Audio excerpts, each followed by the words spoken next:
capítulo 28, hermanos. Ya estamos culminando el estudio del libro de los Hechos. Y estamos ya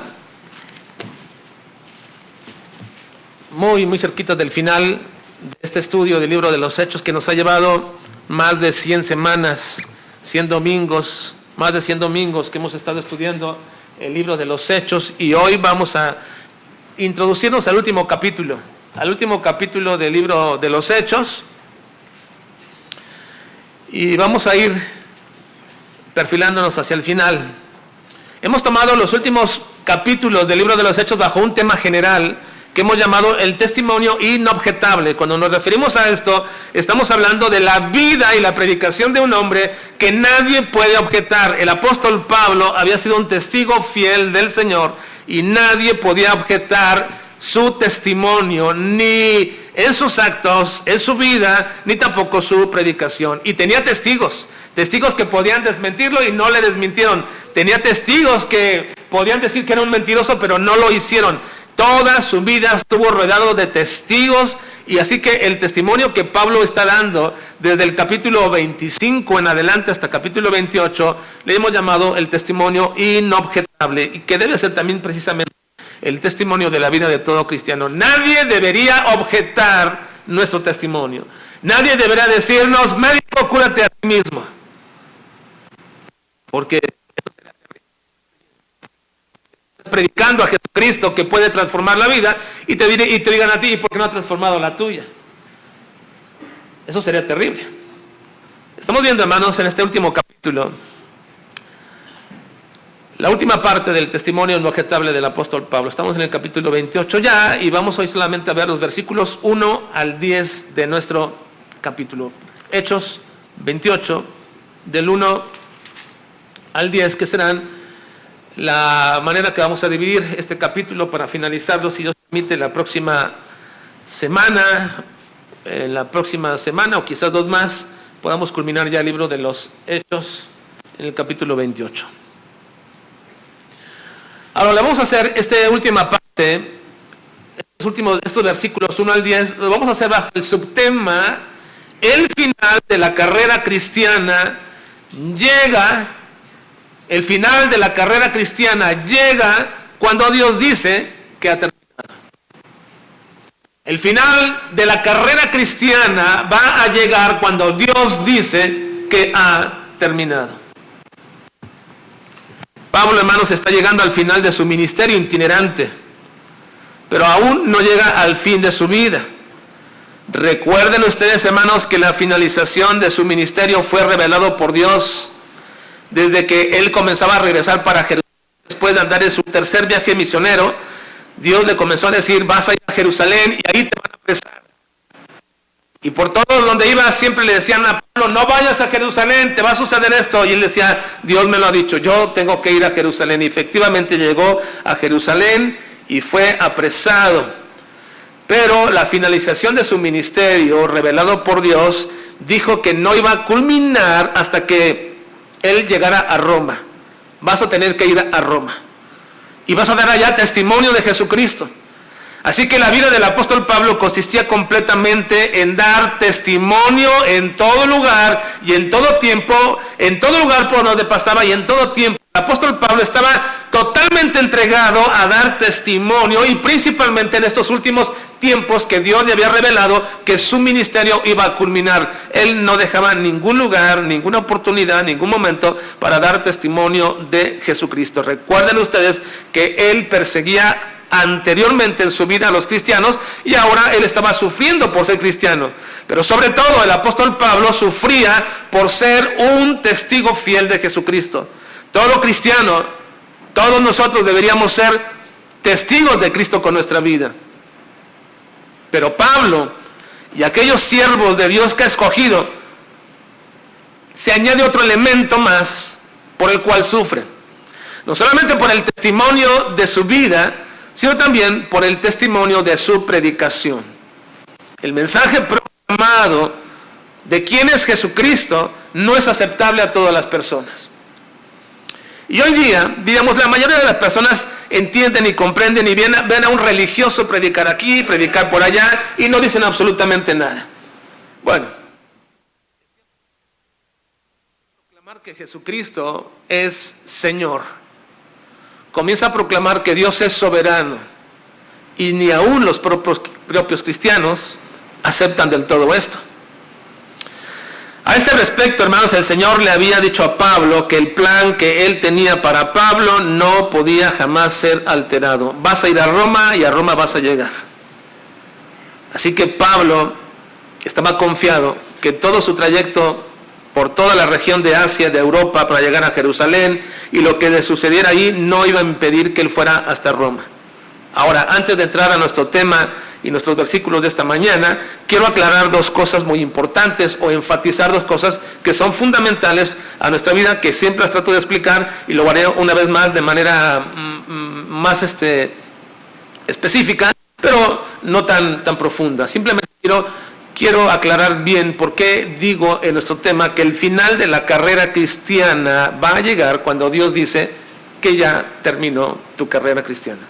¿Por qué decimos esto? Bueno, primero quiero explicar qué es la carrera cristiana. ¿Qué significa la carrera cristiana? El escritor de Hebreos utiliza esta figura o ejemplo de las carreras para compararla con la vida cristiana. Recuerden que una vez que usted y yo conocimos a Cristo, la carrera de nuestra vida antigua se terminó y fuimos inscritos en una nueva carrera, que se llama la carrera cristiana. Miren, Hebreos capítulo 12, versículo 1 dice al respecto: por tanto, nosotros también, teniendo en derredor nuestro tan grande nube de testigos, despojémonos de todo peso y del pecado que nos asedia, y corramos con paciencia la carrera que tenemos por delante.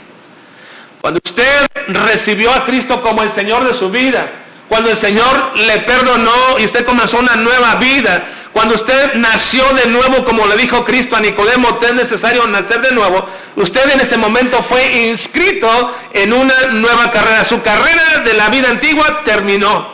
Esa carrera que antes llevaba usted en la disolución de sus pecados o en la liviandad de su propia vida, culminó y ahora comienza con una nueva carrera que se llama la carrera cristiana. Y el escritor de Hebreos nos recomienda: despojémonos de todo peso. Y se refiere a todo aquello que es una carga para poder correr bien, pero sobre todo del pecado que nos asedia. Y luego después enfatiza: corramos con paciencia. No te apresures, corramos con paciencia la carrera que tenemos delante. ¿Estamos en esta carrera, hermanos? ¿Ya comenzamos esta carrera? Sí, por supuesto. En aquellas épocas, en el contexto griego antiguo, las carreras eran una celebración importante. Las competencias, sobre todo atléticas, los juegos ísmicos o las olimpiadas, que eran muy populares en aquellos tiempos, se celebraban cerca de Corinto, en la cultura griega. Estas carreras requerían siempre una intensa preparación, una intensa disciplina y un enfoque correcto para correr la carrera. La cultura griega era una influencia muy fuerte en aquellos lugares, y por ello es que el apóstol Pablo, no solamente el escritor de Hebreos, sino también el apóstol Pablo, alude a la vida cristiana como una carrera. Tu vida cristiana ahora, tu vida en Cristo es una carrera. Miren, 1 Corintios 9, 24 al 26 dice: ¿no sabéis que los que corren en el estadio, todos a la verdad corren, pero uno se lleva el premio? Se está refiriendo a esas carreras ísmicas en el área de Corinto. Luego dice: corred de tal manera que lo obtengáis. Y luego sigue diciendo, versículo 25: todo aquel que lucha, de todo se abstiene. Ellos a la verdad para recibir una corona corruptible, pero nosotros una incorruptible. Y ahora aclara, dice: así que yo de esta manera corro, no como a la aventura. De esta manera peleo, no como quien golpea el aire. Y es en esta promesa o en esta visión del apóstol Pablo que dice: estoy dentro de la carrera cristiana. Ahora, todos ustedes que alguna vez han corrido, o que alguna vez, o que hacen ejercicio y corren ahora, o corrieron en alguna competencia, saben que llega un momento dentro de la carrera que uno va avanzando, que de pronto comienza el cansancio y comienza el famoso dolor de caballo. ¿Les ha pasado? Bueno, muchos no saben de lo que estoy hablando, ¿verdad? Porque no han corrido. Pero los que han corrido así, un dolor fuerte, y te comienzas a cansar, y te comienzas a desesperar, y mentalmente también comienzas a perder, a desesperarte, y ya dices, no, ya mejor ya, ¿para qué les digo? Ya corrí suficiente, ya, y nos comenzamos o queremos salir. ¿Cuántos de ustedes han corrido un maratón? Maratón, nada más lo divina, ¿verdad? ¿También? ¿Maratón? ¿De 42 kilómetros? No, bueno, pero han corrido, y saben todo el proceso. ¿Qué va pensando uno mientras está corriendo? ¿Cómo te puedes cansar? Todo te vienen un montón de cosas, y pasa el tiempo, y pasa el tiempo, y pasa el tiempo, y puedes cansarte. El apóstol Pablo está hablando de esto precisamente. Corramos con paciencia la carrera que tenemos por delante. Despojémonos del peso, y sobre todo, corramos correctamente para poder obtener el premio. Ahora, dice el apóstol Pablo, más bien el escritor de Hechos, en el capítulo 20, 24, Lucas, alude también a Juan el Bautista y su ministerio como una carrera que ya estaba terminando y que lo hacía con gozo. Dice, pero de ninguna cosa hago caso, ni estimo preciosa mi vida para mí mismo, con tal que acabe mi carrera con gozo y el ministerio que recibí del Señor Jesús para dar testimonio del evangelio de la gracia de Dios. Pablo mismo sabía que su carrera, es decir, su vida cristiana, su ministerio, estaba a punto de terminar. Él ya lo sabía. Según Timoteo 4:7 dice,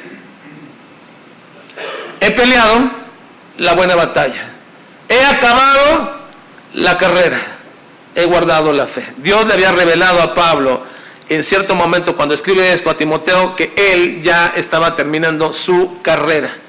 Así que tú y yo estamos también en esta carrera, hermanos. Algunos de ustedes apenas están empezando la carrera, otros ya hemos avanzado algo del tramo, pero les digo que al final todos aquellos que estamos en esta carrera tenemos la misma meta y tendremos también el mismo final en esta carrera. Pero esta carrera, hermanos, de la vida cristiana no termina cuando tú quieres terminarla. Esta carrera de la vida cristiana no termina cuando tú dices que ya no puedes.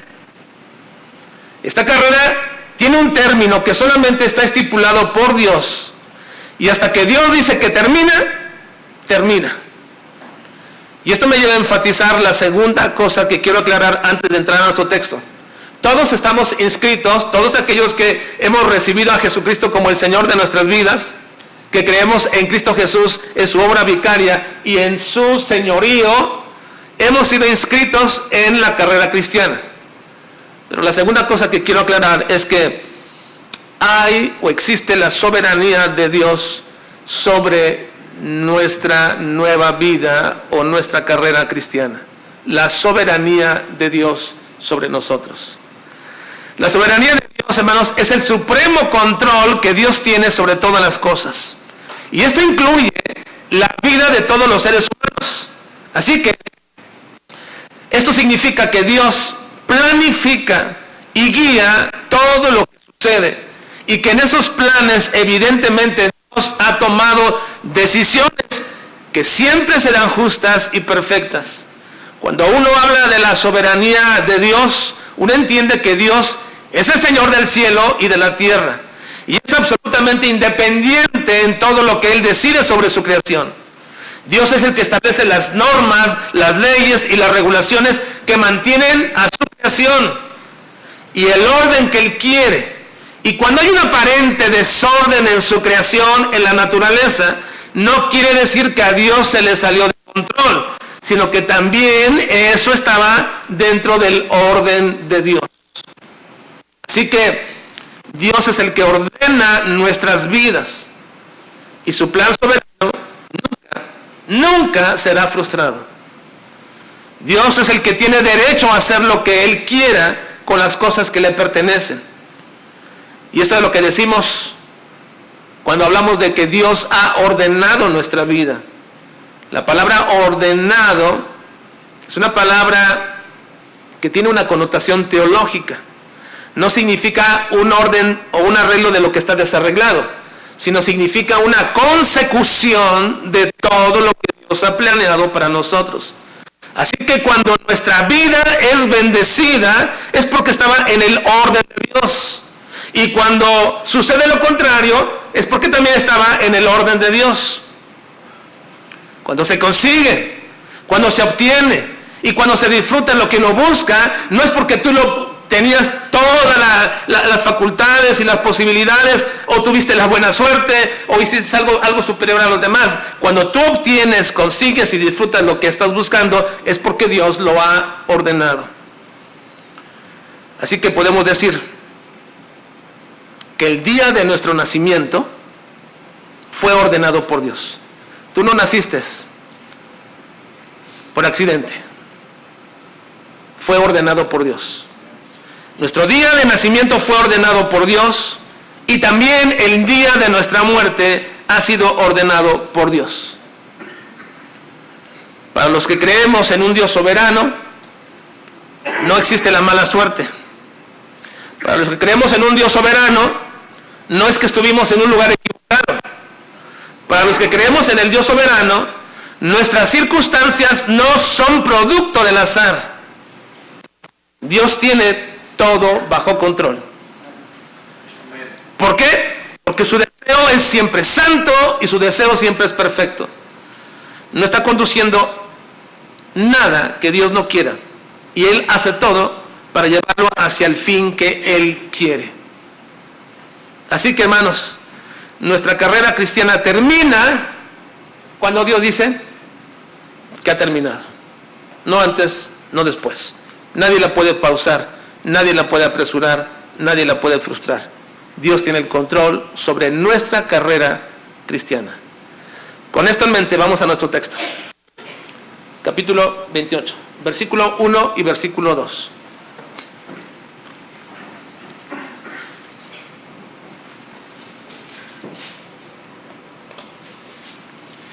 Leamos versículo 1 y 2. Dice: estando ya a salvo, supimos que la isla se llamaba Malta, y los naturales nos trataron con no poca humanidad, porque encendiendo un fuego nos recibieron a todos a causa de la lluvia que caía y del frío.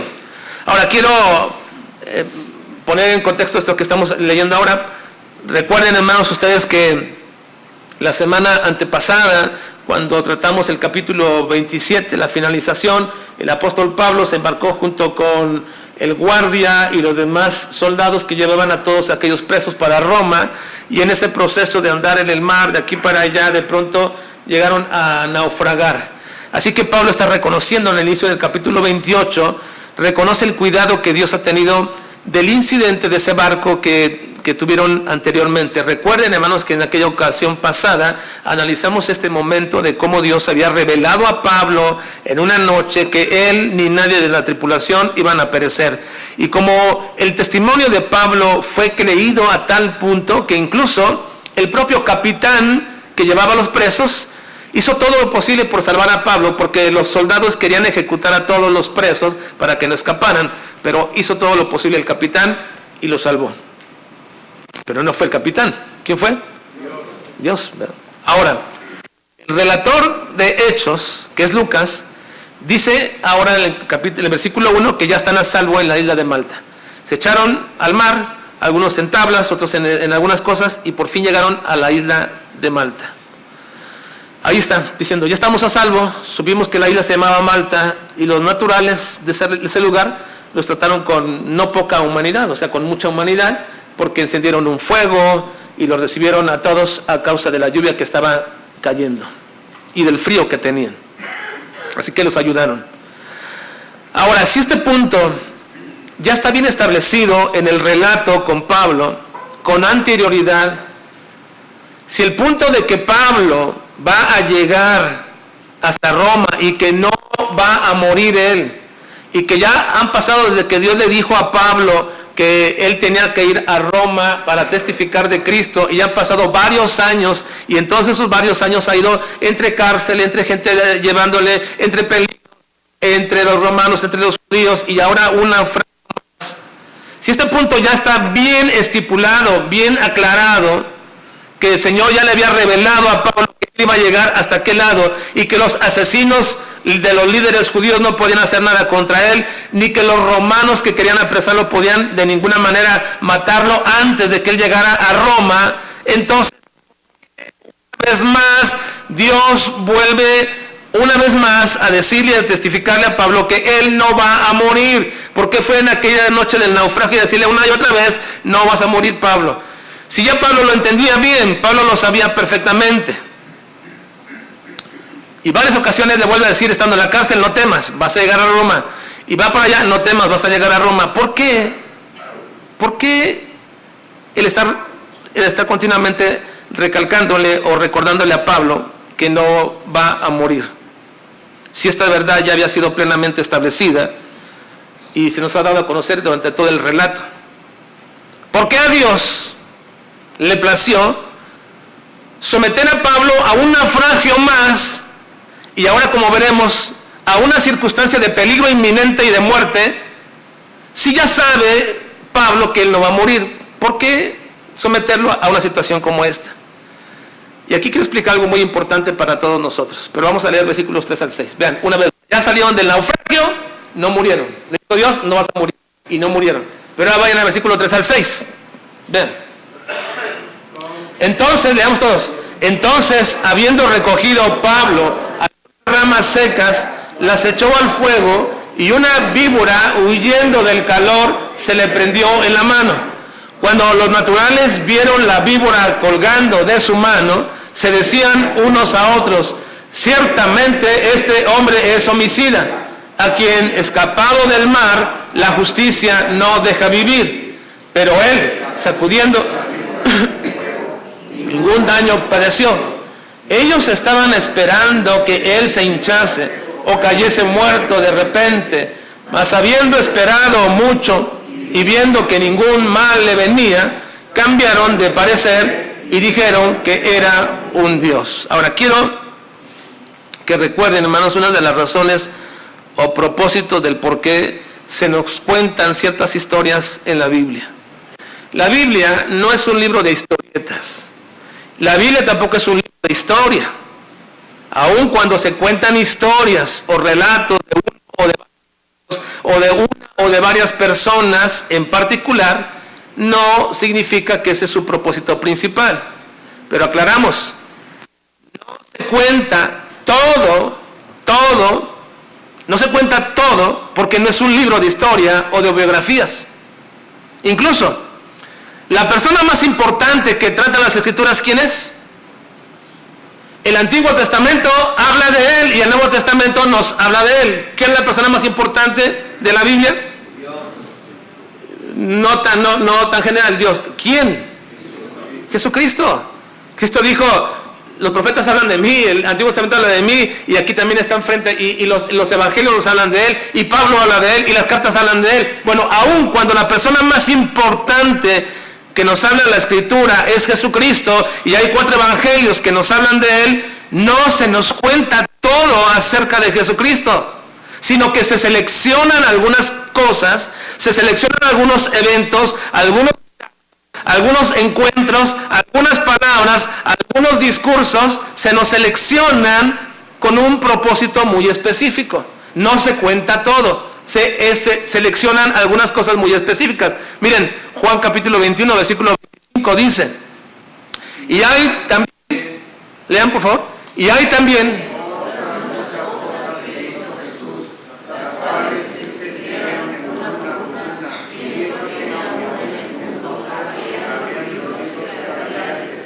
Juan está diciendo, hay tantas cosas acerca de Jesucristo que si las pudiéramos escribir no cabrían en todos los libros. Así que Juan está diciendo, se escribió algo seleccionado. ¿Por quién? Por el Espíritu Santo, con un propósito específico. Ahora es más claro Juan al decir para qué se seleccionó eso. Vean el capítulo 20, versículo 30 y 31. Juan aclara para qué. Dice, hizo además Jesús muchas otras señales en presencia de sus discípulos, las cuales no están escritas en este libro. 31. Pero estas se han escrito para que creáis que Jesús es el Cristo, el Hijo de Dios, y para que creyendo tengáis vida en su nombre. Así que lo que la Escritura nos relata desde Génesis hasta el Apocalipsis son selecciones del Espíritu Santo con un propósito muy específico: llevar a una persona a entender que Jesucristo es el Hijo de Dios, es decir, Dios mismo, y para cuando lo creas, entonces seas salvo, tengas vida eterna. Ahora, con esto quiero decir que el hecho de que se manifieste una vez más un evento donde el apóstol Pablo hubiese podido morir, porque ya se nos dijo desde un principio, no va a morir, va a llegar a Roma. ¿Pablo lo creía? Sí, pues él siguió tranquilo y lo querían matar. Bueno, no me van a hacer nada, no pueden. Yo me imagino al apóstol Pablo con una confianza tremenda, porque había sido revelado por el Señor no una, dos, ni tres, ni cuatro veces, un montón de veces: Pablo, no vas a morir, tienes que llegar a Roma a predicar de mí. Así que cuando venían los asesinos, Pablo decía: no sé cómo le van a hacer, pero yo no voy a morir. Cuando venía tal cosa, cuando venía alguien, y cuando estaban en el barco a punto donde dice: no sé, pero no voy a morir. ¿Qué confianza del apóstol Pablo, hermanos? No va a morir, porque le había sido revelado que no iba a morir hasta llegar a Roma. Ahora, si esta verdad está establecida perfectamente en todo el relato de la vida de Pablo, ¿por qué se nos menciona una y otra vez la posibilidad de morir cuando nosotros sabemos que no va a morir? Salió del barco, no murió, y ahora está recogiendo unas ramas y las va a tirar al fuego cuando se prende una serpiente, y todo el mundo pensaba que iba a morir, y Pablo dice: no voy a morir.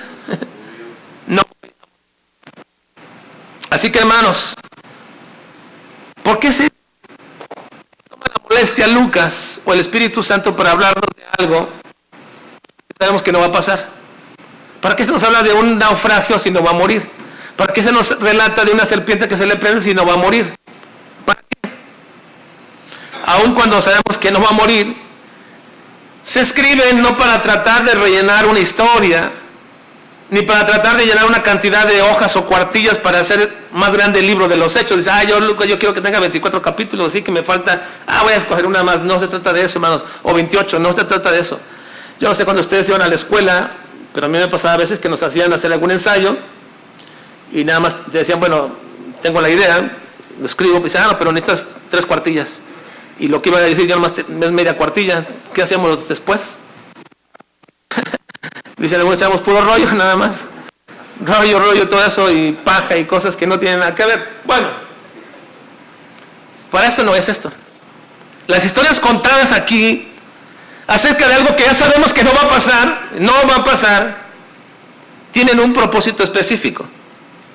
Recuerden, hermanos, que Lucas no hizo esto de algo que ya estaba bien establecido, simplemente para rellenar. Recuerden que lo que se escribió hace 2000 años, como fue este relato, tenía un propósito trascendente. La Escritura es trascendente. Cristo dijo: el cielo y la tierra pasarán, pero mis palabras no pasarán. Significa que lo que Cristo dijo, proclamó y enseñó tiene un propósito trascendente. Eso significa que en cada época de la historia de la humanidad hasta hoy día, en cada momento, sus palabras siguen teniendo el mismo efecto. Sus palabras siguen teniendo el mismo poder. Su mensaje sigue siendo alentador a la vida, así como para nosotros hoy día, también lo fue para hace 500 años aquellos hermanos, o para hace 1000 años aquellos hermanos que estaban pasando por adversidad. La palabra de Dios es trascendente, y para eso fue escrito, para trascender, es decir, para impactar en cada etapa, en cada persona, en cada corazón, en cada mente de toda la historia de la humanidad. Cada vez que un hombre o una mujer lee la palabra de Dios, el poder de la palabra de Dios sigue ejerciéndose en el corazón y en la mente de una persona. Así que, hermanos, lo que se escribió en aquellas épocas, en tiempos y épocas de la iglesia, sigue teniendo el mismo propósito para hoy día. Remarcarnos y establecer plenamente una gran verdad que nunca deberíamos olvidar. Se escribió todo esto para establecer una gran verdad que jamás debemos olvidar: que para un creyente no existe la casualidad. Para un creyente no existe la buena suerte. Para un creyente no existe la inmunidad ganada. Para un creyente existe el designio santo y perfecto que dice, tu carrera no termina hasta que yo digo que termina. Eso debe sostener nuestras vidas, hermanos. Y cada ejemplo que vemos y vemos y vemos y vemos nos debe alentar. Mi carrera cristiana no va a terminar hasta que Dios dice que termina. Lucas bien pudo haber omitido estos momentos, pero le plugo al Espíritu Santo inspirar a Lucas para que lo escribiera, para dejarnos ver el contraste entre la visión del mundo sin Cristo y la de un cristiano que está plenamente convencido de que su vida no depende de sí mismo, sino de Dios. Pablo, de manera muy despreocupada y muy serena, cuando se le prendió aquella serpiente, así nos lo describe Lucas, muy despreocupado y sereno, simplemente sacudió la serpiente en el fuego, esa serpiente que lo había mordido en la mano. Ahora, ¿no tenía Pablo miedo ya de morir? Cualquiera de nosotros estaríamos, si nos hubiera pasado, tremendamente asustados, quizás histéricos, pidiendo ayuda o buscando inmediatamente algún remedio. Pero dice Lucas que simplemente sacudió en el fuego aquella serpiente. ¿Por qué? Porque él ya sabía algo de lo cual estaba plenamente convencido. Él no va a morir. Al contrario de lo que pensaron los naturales de aquella isla, que conocieron la fauna de ese lugar, sabían qué tipo de víbora era esa. Así que esperaban que cayese muerto o que al menos se hinchara, así dice el relato. Pero no sucedió así. Y aquí es donde surge una pregunta que hasta hoy día se vuelve un enigma y una frustración para la vida de muchos cristianos si no estamos bien arraigados en el señorío y la soberanía de nuestro Dios. Incluso puede hacer tambalear nuestra fe. ¿Por qué? Porque algunos cristianos se preguntarán, ¿qué necesidad hay de someter, o había de someter a Pablo al peligro de morir en el mar, con todo lo que conllevaba, y de morir picado por una serpiente, si al final no va a morir? ¿Para qué someterlo a eso? ¿No se preguntan ustedes eso, hermanos? Si Pablo no va a morir, ¿para qué someterlo a una golpiza, a unos azotes, a un naufragio y a una picadura de serpiente? Sin Pablo no va a morir. ¿Cuál es la necesidad de someterlo a todo eso? Bueno, pero la pregunta puede ser todavía más inquietante. Porque también nos podríamos preguntar, ¿qué necesidad hay de que pasemos por pruebas, enfermedades y carencias si al final Dios suplirá o sanará? Diremos, ¿qué necesidad hay en todo esto? Pero aún más todavía, hermanos, la pregunta nos lleva a una inquietud más grande. ¿Por qué Dios hace pasar a hermanos y familiares por etapas largas de enfermedades y sufrimiento, despertando expectativas de una posible recuperación, si al final esto no va a acontecer y le pondrá fin a sus vidas? Hace unos meses un hermano me decía esto. Dice, no quiero pecar, pero le voy a confesar lo que he estado pensando. Si al final mi esposa iba a morir, ¿por qué Dios me dejó gastar $500,000 en tratamientos? Y hacerle creer a mis hijas que podía recuperarse. Y hacer planes para el futuro, si al final iba a morir. ¿No me lo pudo haber evitado el Señor eso?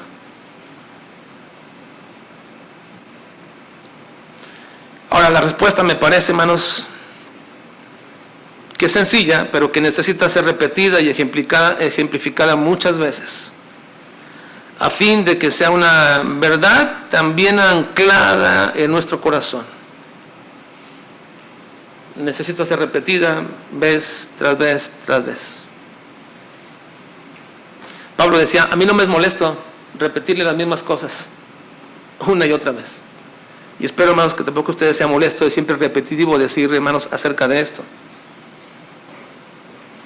Porque la verdad que sostiene nuestras vidas debe ser bien anclada en nuestro corazón. que precisamente ante las adversidades y circunstancias sorpresivas de nuestra vida, podamos simplemente, como el apóstol Pablo, sacudir la mano y seguir en lo que estamos haciendo.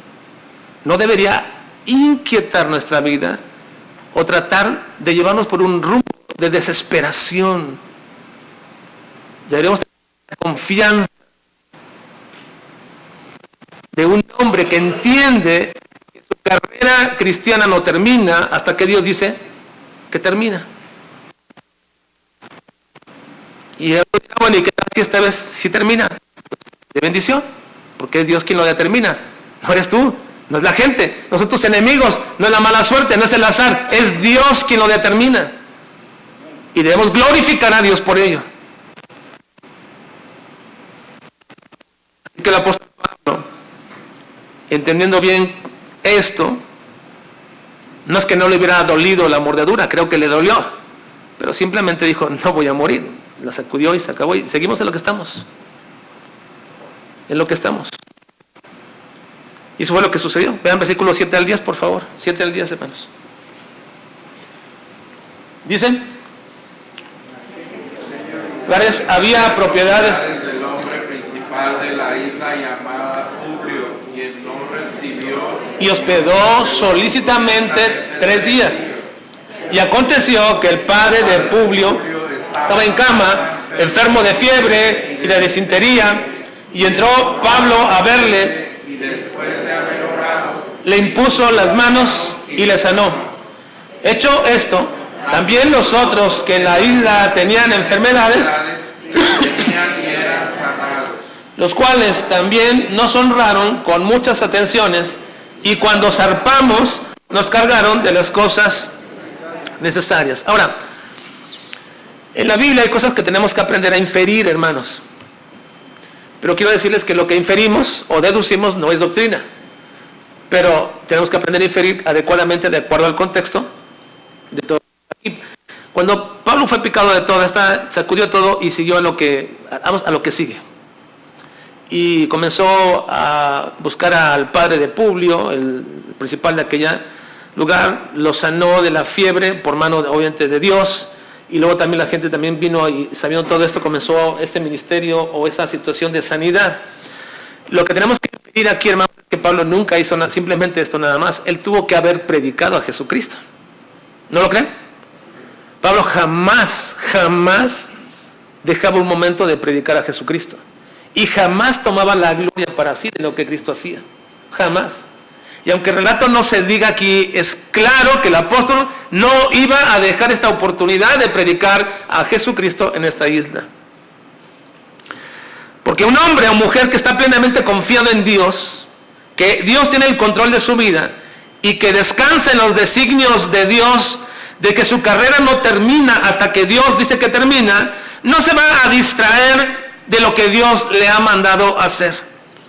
Si Dios te ha llamado para ser un hombre o una mujer de apoyo en tu iglesia, o te ha llamado para desarrollar un ministerio o un servicio dentro del cuerpo de Cristo, o te ha llamado para servirle como un evangelista, un misionero o un pastor, entonces debes seguir haciéndolo. Pase lo que pase. Dios te ha llamado a hacer esto. ¿Hasta cuándo? ¿Hasta cuándo? Hasta que Dios dice que tu carrera ha terminado. Ahora, no te autoengañes diciendo, me voy a tomar un descanso en el ministerio, servicio o en el llamado que tengo, me voy a tomar un descanso. Voy a hacer una pausa o un paréntesis de todo esto, porque esos pensamientos son peligrosos.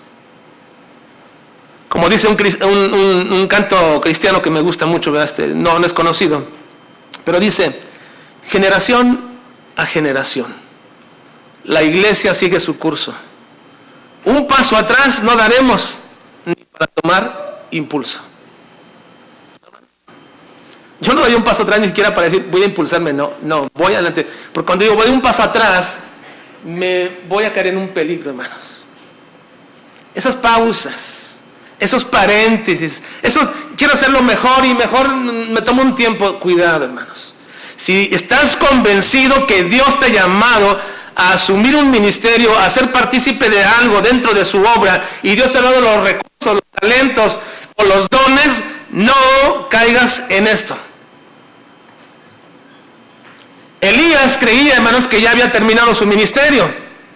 Incluso le rogó a Dios que ya no dejara terminar el suplicio que él tenía en su vida de estar profetizándole a un pueblo rebelde. Pero ¿qué fue lo que dijo Dios a Elías? Miren, 1 de Reyes 19, 4 al 6 dice: y él se fue por el desierto un día de camino, y vino y se sentó debajo de un enebro, y deseando morirse dijo: basta ya, oh Jehová, quítame la vida, pues no soy mejor que mis padres. Y echándose debajo del enebro se quedó dormido, y aquí un ángel le tocó y le dijo: levántate, come. Entonces él miró, y aquí a su cabecera una torta cocida sobre las ascuas y una vasija de agua, y comió y bebió y volvió a dormirse. Estaba en una depresión profunda Elías. Pero luego dice, versículo siguiente: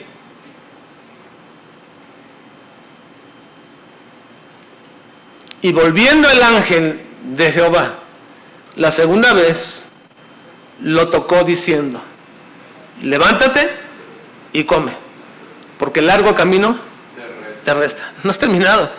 Tu carrera no termina hasta que yo digo que termina. ¿Estás deprimido, enojado, estás frustrado, decepcionado? Ya no quiero hacer nada por el Señor, ya no quiero seguir allá, no sirve de nada, nadie lo reconoce en lo que tú quieres decir. El Señor dice: pobrecito, cierto, tienes razón, esos hermanos que no te entienden. No.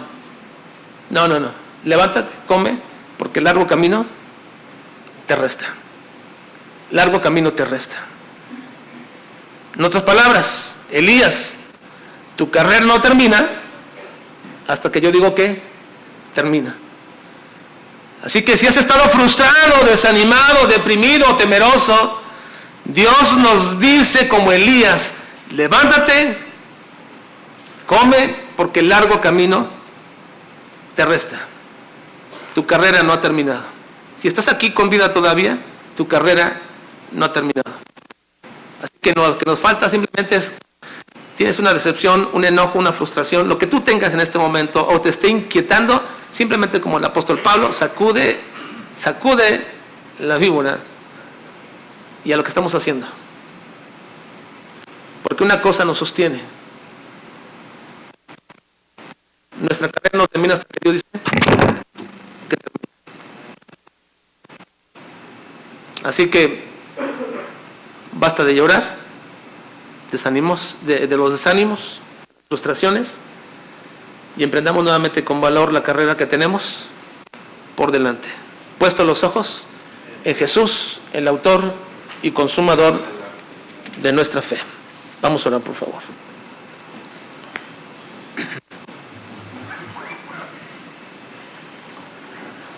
Padre, reconocemos delante de ti que muchos estamos temerosos,